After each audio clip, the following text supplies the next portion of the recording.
নমস্কার, ক্যালোরিজের নতুন একটি পর্বে আপনাদের স্বাগত জানাই। ক্রিসমাসে আমাদের প্রত্যেকের বাড়িতেই প্রায়শই নানান ধরনের কেক তৈরি হয়। আজ আমি আপনাদের সাথে শেয়ার করব নলেন গুড়ের কেক। আপনারা যারা নলেন গুড় পছন্দ করেন তারা অবশ্যই একবার বানিয়ে দেখতে পারেন।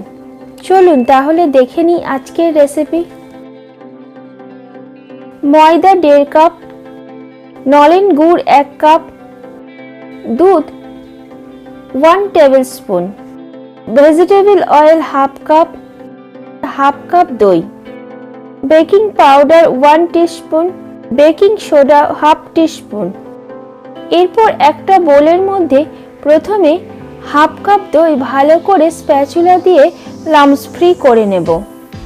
আমি এখানে আমুলের দই ব্যবহার করছি, আপনারা যে কোনো কোম্পানির বা হোমমেড দইও ব্যবহার করতে পারেন। তারপর নলেন গুড় দিয়ে ভালো করে মিশিয়ে নেব। এরপর half cup vegetable oil add করব। ভালোভাবে দই ও গুড়ের সাথে তেলটা মেশাতে হবে। রেসিপি যদি আপনাদের ভালো লাগে তাহলে অনুরোধ রইল চ্যানেলটিকে সাবস্ক্রাইব করার, পাশে থাকা বেল আইকনটি প্রেস করবেন আর ভিডিওটি শেষ পর্যন্ত সাথে থাকবেন।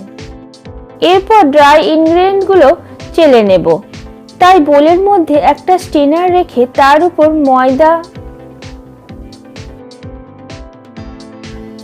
বেকিং পাউডার, বেকিং সোডা দেব। স্প্যাচুলা দিয়ে ভালোভাবে মিশিয়ে নিয়ে একটা 2 পাউন্ড মোল্ডে ঢেলে দেব। ব্যাটারের সবথেকে শেষে দেব 1 টেবিলস্পুন দুধ। যেহেতু গুড়টা গলানো ছিল সেই জন্য বেশি দুধের প্রয়োজন হয়নি। যদি আপনারা পাটালি বা অন্য কোনো খেজুর গুড়ের যে পাটালি পাওয়া যায় সেটা দিয়ে ব্যাটারটা বানান তাহলে দুধটা বেশি পরিমাণে লাগবে। মোল্ডের মধ্যে শুধু বাটার পেপার দিয়েছি, কোনো অয়েল বা বাটার ব্রাশ করিনি।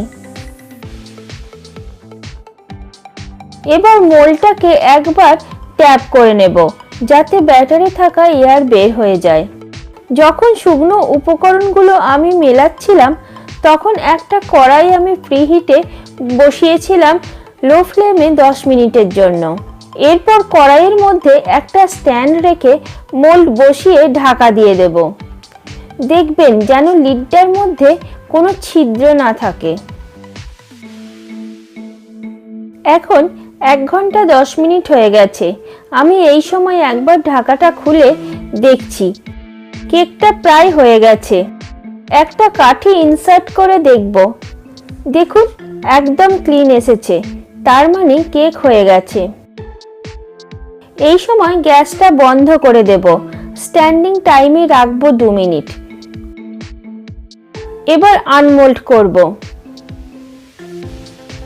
কেকটা গরম আছে, তাও দেখুন কতটা নরম আর স্পঞ্জি হয়েছে।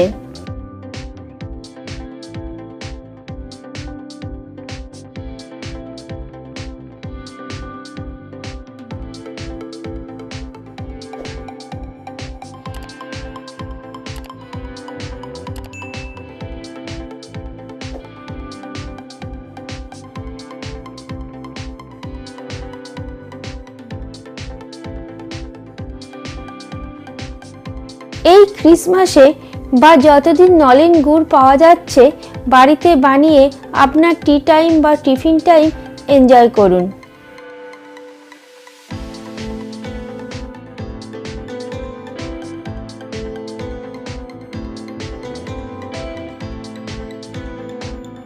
আজ এই পর্যন্তই। আবার দেখা হবে নতুন কোনো রেসিপির সাথে নতুন এক পর্বে। ভালো থাকবেন, সুস্থ থাকবেন, ক্যালোরিজের সাথে থাকবেন। নমস্কার।